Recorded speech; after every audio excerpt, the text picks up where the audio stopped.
ಕಾಣಿಸ್ತಿದೆಯಲ್ಲ, ಯಾಕೆ? ಏನಿಲ್ಲ, ಇವತ್ತೊಂದಿನ ನಾನು ನಿಮ್ಮ ಮನೇಲಿ ಇರ್ಬೋದಾ? ಆಗಲ್ಲಮ್ಮ. ಏನೋ ಹೆಂಗ್ಸು ದೂರದೂರಿಂದ ಬಂದಿದ್ದೆ ಅಂತ ಹೇಳಿ ಮಾತಾಡ್ಲಿಕ್ಕೆಲ್ಲ ಬಿಟ್ರೆ ಆಗಲ್ಲ. ಏನಿದ್ರು ಬೆಳಿಗ್ಗೆ ಬಾ, ಹೋಗು. ನಿಮ್ ದಮ್ಮಯ್ಯ ಅಂತೀನಿ. ಒಂದು ದಿನ ನಮ್ದು ಚಿಕ್ಕ ಮನೆ, ಆಗಲ್ಲ, ಹೊರಡು. ಅಲ್ಲೋಳಿಗೆ ಯಾರಿದ್ದಾರೆ ಹೇಳಿ? ಗುರ್ತಿಲ್ಲ, ಪರಿಚಯ ಇಲ್ಲ. ನಾನಾದ್ರೂ ಒಂದ್ಸರಿ ಚಿತ್ರಕ್ಕನ ಜೊತೆಲಿ ಬೆಂಗಳೂರಿಗೆ ಹೋಗಿ ಬಂದಿದ್ದೀನಿ ಕಾಳಣ್ಣ. ಅಕ್ಕ ಇದುವರೆಗೂ ಹೋಗೇ ಇಲ್ಲ. ನಿನ್ನ ಅಕ್ಕಗ ಗುರುತು ಪರಿಚಯ ಬೇಕಾಗಿಲ್ಲವಾ? ಯಾರನ್ನು ಬೇಕಾದ್ರೂ ಹುಡುಕ್ತಾಳ. ಆಕಿನೇ ಮಧ್ಯಾಹ್ನ ಹೇಳಲ್ಲ ತಂದಿ ಮನೆ ಮುಂದೆ ನಿಂತೀನಿ ಅಂತ.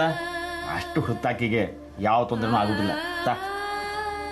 ಆದ್ರೂ ಒಬ್ಳೆ ಹೆಣ್ಣು.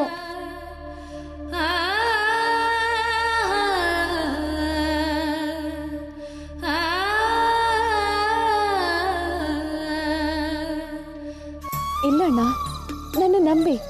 ನಾನು ಮೋಸ ಕಪಟ ಮಾಡೋಳಲ್ಲ. ಜಡ್ಜ್ ಸಾಹೇಬ್ರನ್ನ ನೋಡ್ಬೇಕಾಗಿತ್ತು, ನೋಡಿದ್ದೀನಿ.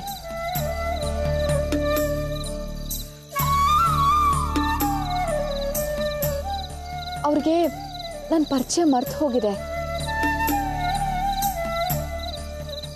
ನಾಳೆ ಒಂದಿನ ಬೆಳಿಗ್ಗೆ ಮಾತಾಡ್ಸ್ಕೊಂಡು ಹೊರಟೋಗ್ಬಿಡ್ತೀನಿ. ನಿಮ್ಮ ಮನೇಲಿ ಜಾಗ ಇಲ್ಲದೆ ಇದ್ರೆ ಬೇಕಾದ್ರೆ ಜಗ್ಲಿ ಜಾಗ ಕೊಟ್ಟರು ಸಾಕು. ಈಗಾಗಲೇ ದೊಡ್ಡ ಉಪಕಾರ ಮಾಡಿದ್ದೀರಾ. ಇನ್ನೊಂದು ಉಪಕಾರ ಮಾಡಿದ್ರೆ ನಿಮ್ಮನ್ನ ಜೀವನ ಪರ್ಯಂತ ನಾನು ಮರೆಯಲ್ಲ. ಆದ್ರೆ ನಮ್ಗೆ ಕಿರಿಕಿರಿ ಮಾಡ್ತೀರಲ್ಲ ನೀವು. ನೋಡಮ್ಮ, ಇವತ್ತೊಂದೇ ದಿನ, ಬೆಳಿಗ್ಗೆ ಹೊರಡ್ಬೇಕು ನೀನು. ಸರಿ, ಬ್ಯಾಗ್ ಕೊಡು. ಪರವಾಗಿಲ್ಲ, ಕೊಡಮ್ಮ. ಬಾ, ನಡೀರಿ. ಅಮ್ಮ,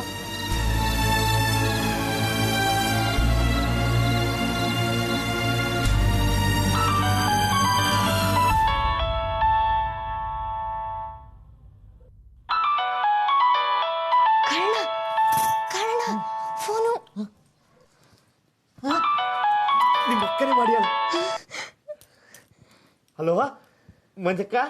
ಆಗ್ಲೇ ನೀನ್ ಫೋನ್ ತಗೊಳ್ಳೋದಕ್ಕಾಗ್ಲಿಲ್ಲ ಕಾರಣ ಅಪ್ಪನ ಮನೇಲಿದ್ನಲ್ಲ.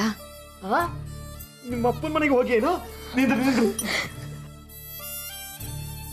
ಮಂಜವ್ವ, ನಿಮ್ಮ ಅಪ್ಪನ ಮನೆ ಒಳಗೆ ಹೋಗಿದ್ದೇನವ? ಹೌದು ಕಾಳಣ್ಣ. ಅಲ್ಲಿ ಅಮ್ಮ, ಅಪ್ಪ, ನನ್ನ ಅಣ್ಣ, ನನ್ನ ತಂಗಿ, ಅಣ್ಣನ ಹೆಂಡತಿ ಎಲ್ರೂ ಇದ್ರು. ಇವತ್ತು ನನ್ನ ಅಣ್ಣನ ಮಗಳು ಹುಟ್ಟ ಹಬ್ಬ.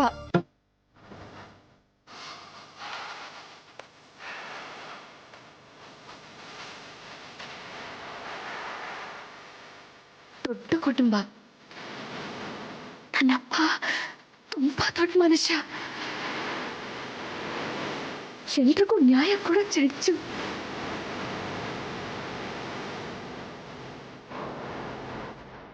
ಅಕ್ಕ, ನಿಮ್ಮಪ್ಪ ನೀನೆ ಗೊತ್ತ ಹೇಳಿದ್ರ?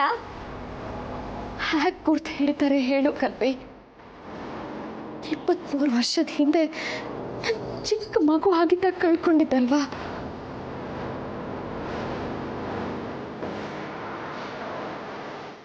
ಈಗ ನನ್ನ ಮುಖ ಅವ್ರಿಗೆ ಹ್ಯಾಕ್ ನೆನಪಿರುತ್ತೆ? ಮಂಜಕ್ಕ, ನಿಮ್ಮ ಅಪ್ಪನ ಜೋಡಿ ಮಾತಾಡ್ದೇನವಾ? ಇಲ್ಲ ಕಾಳಣ್ಣ, ದೂರದಿಂದ ನಿಂತು ಎಲ್ರನ್ನೂ ಕಣ್ತುಂಬ ನೋಡ್ದೆ.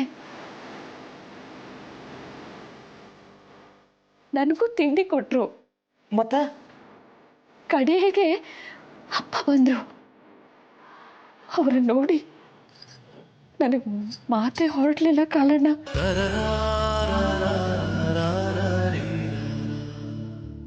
ಅಳು ಬಂದ್ಬಿಡ್ತು. ಅಳ್ತಾ ಅಳ್ತಾನೆ ಹೋಗಿ ಅವ್ರ ಕಾಲಕ್ಕೆ ಬಿದ್ದೆ.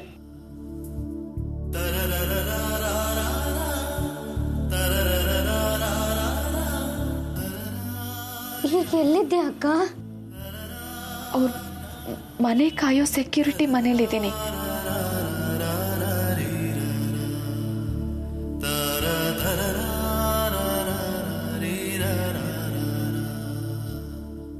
ಅವ್ರ ಹತ್ರ ಮಾತಾಡ್ಬೇಕಿತ್ತವ? ರಾತ್ರಿ ಕಳೀಲಿ, ಬೆಳಿಗ್ಗೆ ಹೋಗಿ ಇನ್ನೂ ಒಂದ್ಸತಿ ಎಲ್ರೂ ಕಣ್ತುಂಬ ನೋಡಿ ಮಾತಾಡ್ಸ್ಕೊಂಡ್ ಬರ್ತೀನಿ. ಅಕ್ಕ ಬೇಗ ಬಾ. ಬರ್ತೀನಿ ಕಲ್ಪಿ, ನಾಳೆನೇ ಬರ್ತೀನಿ. ಹುಷಾರು.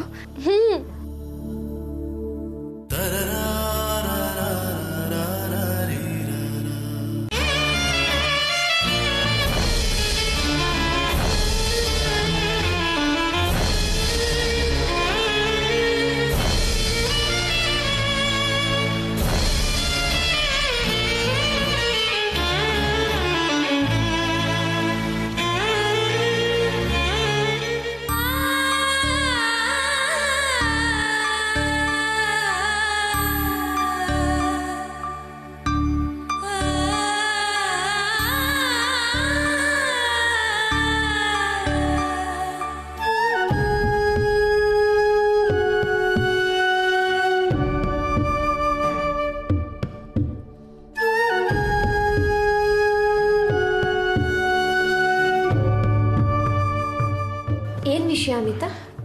ಅದಕ್ಕೆ ನಿಮಗೆ ಆ ಮಂಜುಳ ಬಗ್ಗೆ ಏನನ್ಸುತ್ತೆ? ಏನಿದು ಹೊಸ್ದಾಗಿ ಕೇಳ್ತಾ ಇದೆಯಾ? ಅವಳು ನನ್ನ ಅಕ್ಕ ಇದ್ದ ಹಾಗೆ. ನೀವು ಹಾಗೆ ಅನ್ಕೊಂಡಿದ್ದೀರಿ ಅಷ್ಟೇ, ಆದರೆ ಅವಳು ಹಾಗೆ ಅನ್ಕೊಂಡಿದ್ದಾಳ?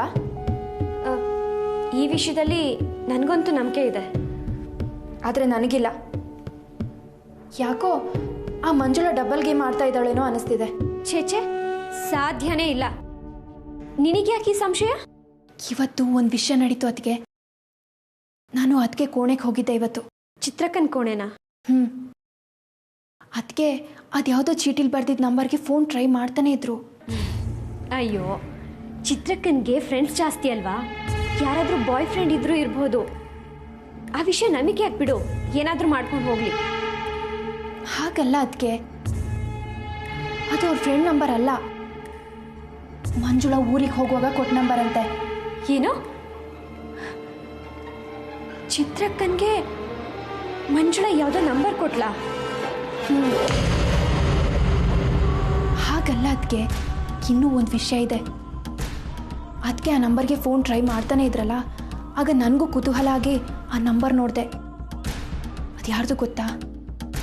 ಪ್ರಣವ್ದು.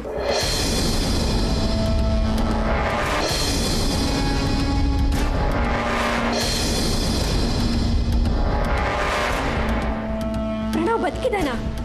ನನಗೂ ಅದೇ ಸಂಶಯ ಬಂದಿದೆ ಅದಕ್ಕೆ. ಪ್ರಣವ್ ನಂಬರ್ ನನಗೆ ಬಾಯಲ್ಲೇ ಇದೆ. ಆ ನಂಬರ್ ಮಂಜುಳ ಚಿತ್ರಕ್ಕೆ ಯಾಕೆ ಕೊಟ್ಲು?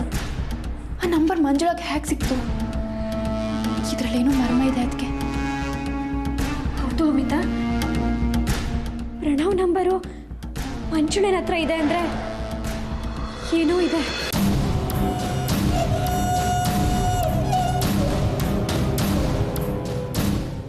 ಹಾ, ಹೀಗಿದ್ರೂ ಇರ್ಬೋದಲ್ವಾ? ಕಲ್ಪನೆನ ಹೊಟ್ಟೆಲಿ ಪ್ರಣವ್ ಮಗು ಬೆಳೀತಾ ಇದೆ ಅಲ್ವಾ? ಈಗ ಪ್ರಣವ್ ಫೋನು ಅವ್ರ ಅಪ್ಪನ ಹತ್ರ ಇರುತ್ತೆ. ಈ ಮಂಜುಳಾ ಅವ್ರ ಹತ್ರ ಹೋಗಿ ನಿಮ್ಮ ಮಗನಿಂದ ನನ್ನ ತಂಗಿ ಹೀಗಾಯ್ತು, ಅವಳು ಮನೆ ಬಿಟ್ಟು ಹೋಗೋ ಹಾಗಾಯ್ತು ಅಂತ ಹೇಳಿ ಹಣ ವಸೂಲಿ ಮಾಡ್ತಾ ಇರ್ಬೋದಾ? ಅಥವಾ ಆ ನಂಬರ್ಗೆ ಫೋನ್ ಮಾಡಿ ಬ್ಲ್ಯಾಕ್ ಮೇಲ್ ಮಾಡ್ತಾನೆ ಇರ್ಬೋದು. ಅದಕ್ಕೆ ನಾನು ಹೇಳಿದ್ದು ಅದಕ್ಕೆ, ಆ ಮಂಜುಳ ಏನೋ ಡಬಲ್ ಗೇಮ್ ಮಾಡ್ತಾ ಇದ್ದಾಳೆ ಅಂತ. ನನಗಿದೆಲ್ಲ ಹೊಳೆಯೋದೇ ಇಲ್ಲ ನೋಡು ಅಮಿತಾ. ಬೆಳ್ಳಗಿರೋದೆಲ್ಲ ಹಾಲು ಅಂತ ತಿಳ್ಕೊಂಡ್ಬಿಡ್ತೀನಿ. ನನಗೆ ಅವಳ ಬಗ್ಗೆ ಮೊದಲಿಂದ ಅನುಮಾನ ಇತ್ತು ಅದಕ್ಕೆ. ಯಾವುದಕ್ಕೂ ನೀವು ಹುಷಾರಾಗಿರಿ ಅದಕ್ಕೆ.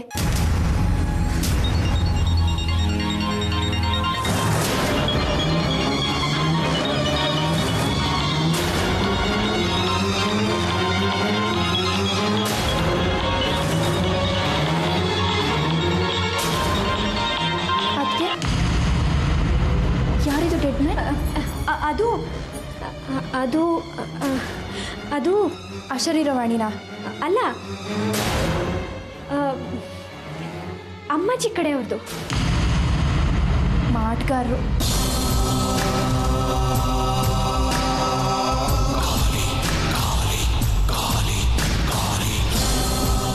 ಕಾಲ್ ಮಾಡ್ಬೇಡ ಅಂತ ಎಷ್ಟು ಸರಿ ಹೇಳೋದು?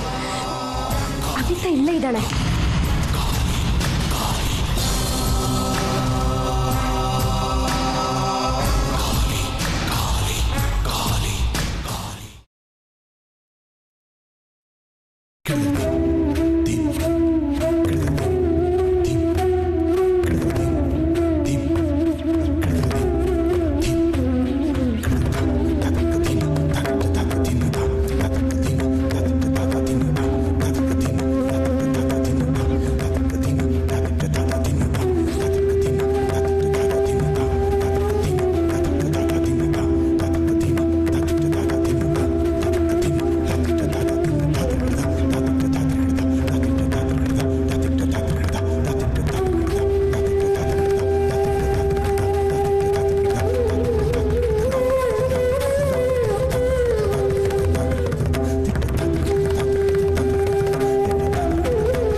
ಅರುಂಧತಿ ಹೋಗ್ಬೇಡ, ನಿಂತ್ಕೋ. ಮಗಳನ್ನ ನೋಡಕ್ ಹೋದ್ರೆ ಏನ್ ಕಷ್ಟ ಇದೆ ನಿಮ್ಗೆ? ಇದು ಕಷ್ಟ ಸುಖದ ಪ್ರಶ್ನೆ ಅಲ್ಲ, ಅದನ್ನು ಮೀರುವ ಅನೇಕ ವಿಚಾರಗಳಿವೆ ಇದರಲ್ಲಿ. ಅದೆಲ್ಲ ನಿನಗೆ ಅರ್ಥ ಆಗಲ್ಲ. ಏನ್ ಅರ್ಥ ಆಗಲ್ಲ ಹೇಳಿ? ಮಗಳನ್ನ ತಾಯಿ ನೋಡಕ್ ಹೋಗೋದ್ರಲ್ಲಿ ಏನ್ ಅನರ್ಥ ಇದೆ? ಯಾಕೆ ನನ್ನನ್ನು ಹೀಗೆ ಸತಾಯಿಸ್ತಾ ಇದ್ದೀರಾ? ಸ್ವಲ್ಪ ಶಾಂತವಾಗಿ ಯೋಚನೆ ಮಾಡು. ಯಾರೋ ಹೆಣ್ಣು ಮಗಳು ಬಂದು ನಾನೇ ನಿಮ್ಮ ಮಗಳು ಅಂದ್ರೆ ಅದನ್ನ ನಂಬೋಕ್ಕಾಗತ್ತಾ? ಅವಳು ಯಾರು ಆಗಿದ್ರೆ ಈ ಮನೆಗೆ ಬರೋಕ್ ಧೈರ್ಯ ಮಾಡ್ತಾ ಇರ್ಲಿಲ್ಲ ರೀ. ಹಾಗಂತ ನಿನ್ನ ಹೆತ್ತ ಕರಳು ಹೇಳುತ್ತೆ. ಆದರೆ ನಾನು ಈ ಥರ ಸುಮಾರು ಕೇಸ್ಗಳನ್ನ ನೋಡಿದ್ದೀನಿ. ಅದರಲ್ಲಿ ಬಹಳಷ್ಟು ಮೋಸದ ಕೇಸುಗಳು. ಯಾರೋ ಬಂದು ಹೇಳ್ತಾರೆ ಅಂತ ಅದನ್ನು ನಾವು ತಕ್ಷಣಕ್ಕೆ ನಂಬಬಾರದು. ರೀ, ಒಂದ್ಸಲ ನನಗೆ ಅವಳ ಹತ್ರ ಹೋಗೋಕ್ ಬಿಡ್ರಿ. ಅವಳು ನನ್ನ ಮಗಳಾಗಿದ್ರೆ ನನ್ಗೆ ಗೊತ್ತಾಗುತ್ತೆ. ಅವಳು ಸುಳ್ಳಿ ಆಗಿದ್ರೆ ನಾನು ಕೈ ಸುಮ್ಮನಿರಲ್ಲ. ಸರಿಯಾದ ಶಾಸ್ತಿ ಮಾಡ್ತೀನಿ. ಅದೆಲ್ಲ ಬೇಕಾ ಈಗ? ಪ್ರತ್ಯಕ್ಷ ಕಂಡ್ರು ಪರೀಕ್ಷೆ ಮಾಡಿ ನೋಡು ಅನ್ನುತ್ತೆ ಲೋಕದ ಮಾತು. ಸಾಕ್ಷಿ ಇಲ್ದೇನೆ ಯಾವುದನ್ನು ನಂಬಬೇಡ ಅನ್ನುತ್ತೆ ಕಾನೂನು. ಸಮತೂಕದಲ್ಲಿ ನೋಡೋ ನ್ಯಾಯಾಧೀಶ ನಾನು. ಚೆನ್ನಾಗಿದೆ ರೀ. ಹೆತ್ತ ಮಗಳಿಗೂ ಕಾನೂನ ಕವಚ ತೊಡಿಸ್ತಾ ಇದ್ದೀರಾ. ರಕ್ತ ಸಂಬಂಧ ಅಂದ್ರೆ ವ್ಯವಹಾರ ಅಲ್ಲ ರೀ. ನಾನು ವ್ಯವಹಾರದ ಮಾತಾಡ್ತಾ ಇಲ್ಲ. ನಂಬಿಕೆನ ನಾಶ ಮಾಡುವಷ್ಟು ವ್ಯವಹಾರ ಇತ್ತೀಚೆಗೆ ಬೆಳೆದು ಬಿಟ್ಟಿದೆ. ನಮ್ಮ ಮಗಳು ಕಳೆದು ಹೋಗಿದ್ದಾಳೆ ಅನ್ನೋ ವಿಚಾರನ ಯಾರಾದರೂ ತಿಳ್ಕೊಂಡು ಈ ರೀತಿ ಕುಚೋದ್ಯ ಮಾಡೋದಕ್ಕೆ ಪ್ರಯತ್ನ ಪಡ್ತಾ ಇರ್ಬೋದಲ್ವಾ? ಸತ್ಯ ಹೇಳ್ರಿ, ನಿಮ್ಗೆ ಅವಳನ್ನ ನೋಡಿದ್ರೆ ಏನ್ ಅನ್ಸುತ್ತೆ? ನಂಬಿಕಸ್ತೆ ಅನ್ಸ್ತಾ ಅಥವಾ ವ್ಯವಹಾರಸ್ಥೆ ಅನ್ಸ್ತಾ? ನನ್ನ ನಂಬಿಕೆನೂ ನಾನು ಒಂದ್ಸಾರಿ ಪರೀಕ್ಷೆ ಮಾಡಲೇಬೇಕು. ಸರಿ ಬಿಡಿ, ಹಾಗಾದ್ರೆ ನಿಮ್ಗೆ ನಂಬಿಕೆ ಇದೆ ಅಂತ ಆಯ್ತು. ಆದ್ರೆ ನಿಮ್ ಮನಸ್ಸಿಗೆ ಕವಿದಿರೋ ಕಾನೂನ ಕವಚ ಅದನ್ನ ಬಿಡ್ತಾ ಇಲ್ಲ. ನೀನು ಹೇಗಾದರೂ ತಿಳ್ಕೊ, ಆದರೆ ನಾನು ನಿಮ್ ಕಾನೂನು ನಿಮ್ಮ ಹತ್ರ ಇರ್ಲಿ, ನನ್ನ ನಂಬಿಕೆ ನನ್ನ ಹತ್ರ ಇರ್ಲಿ. ನಾನ್ ಮಾತ್ರ ನನ್ನ ಮಗಳನ್ನ ನೋಡಕ್ ಹೋಗ್ತಾ ಇದ್ದೀನಿ. ಅರುಂಧತಿ, ಬೇಡ ಅರುಂಧತಿ, ನನ್ನ ಮಾತು ಕೇಳು. ಕೈ ಮುಗಿದು ಬೇಡ್ಕೊತೀನಿ, ನೀವು ಹೋಗಬೇಡ. ಇದೊಂದು ರಾತ್ರಿ ಕಳೀಲಿ. ಹಬ್ಬ ಅಂದ್ರೆ ಇನ್ನೆಷ್ಟು ಹೊತ್ತು? ಈಗಾಗಲೇ ಮಧ್ಯರಾತ್ರಿ ಕಳೆದಿದೆ. ಸ್ವಲ್ಪ ಸಹಿಸ್ಕೋ.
ಯಾಕ್ರಿ ರಾತ್ರಿ ಬಾಗಿಲು ಹಾಕಿದ್ರಿ? ಯಾಕ್ರಿ ಬಾಗಿಲು ಹಾಕೊಂಡು ನನ್ನ ಕೂಡ ಹಾಕಿದ್ರಿ? ನನ್ನ ಮಗಳನ್ನ ನೋಡಕ್ ಹೋಗ್ತೀನಿ ಅಂತ ತಾನೆ. ಯಾಕ್ರಿ ಇದೆಲ್ಲ ಮಾಡ್ತಾ ಇದ್ದೀರಾ? ಎಲ್ಲದಕ್ಕೂ ಉತ್ತರ ಹೇಳ್ತೀನಿ. ಈಗ ಬಾ, ಎದ್ ಬಾ.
ನಮ್ಮ ಮಗಳು ಸುಜಾತಾನೆ. ಈಗ ಮಂಜುಳಾ. ಆದ್ರೆ ಇವಳೆ ನನ್ನ ಮಗಳು ಸುಜಾತ ಅಂತ ನನ್ನ ಕರ್ಣ ಹೇಳ್ತಾ ಇದೆ ರೀ. ಸುಜಾತ ಆದರೆ ಏನು, ಮಂಜುಳಾ ಆದರೆ ಏನು, ಹೆಸರು ಬದಲಾದ್ರೂ ಮಗಳೇ ತಾನೇ. ನಿನ್ನೆ ರಾತ್ರಿ ಎಲ್ಲ ಇವಳನ್ನ ನೋಡ್ಬೇಕು ಅಂತ ನಾನು ಎಷ್ಟೋ ಬೇಡ್ಕೊಂಡೆ. ಯಾಕ್ರಿ ಬಿಟ್ಟಿಲ್ಲ? ಈಗ ಯಾಕ ಮಾತು? ನಿಧಾನಕ್ಕೆ ನಿನಗೆಲ್ಲಾನು ಹೇಳ್ತೀನಿ ನಾನು. ಇವತ್ತು ನಮ್ಮಲ್ಲಿ ಹಬ್ಬ ಆಚರಿಸ್ಬೇಕು. ಇಷ್ಟು ದೊಡ್ಡ ನಿಧಿ ಸಿಕ್ಕಿರುವಾಗ ನಾನು ಏನು ಬೇಕಾದರೂ ಮಾಡ್ತೀನಿ. ಇನ್ನು ನಮ್ಮನ್ನು ಬಿಟ್ಟು ನೀನು ಎಲ್ಲೂ ಹೋಗಲ್ಲ ತಾನೆ? ನನಗೆ ಮುಖ ತೋರಿಸ್ದೆ ನೀನು ಎಲ್ಲಿ ಹೊರಟು ಹೋಗ್ತೀಯೋ ಅಂತ ನಾನು ರಾತ್ರಿ ಎಲ್ಲ ಅಳ್ತಾ ಮಲಗಿದ್ದೆ.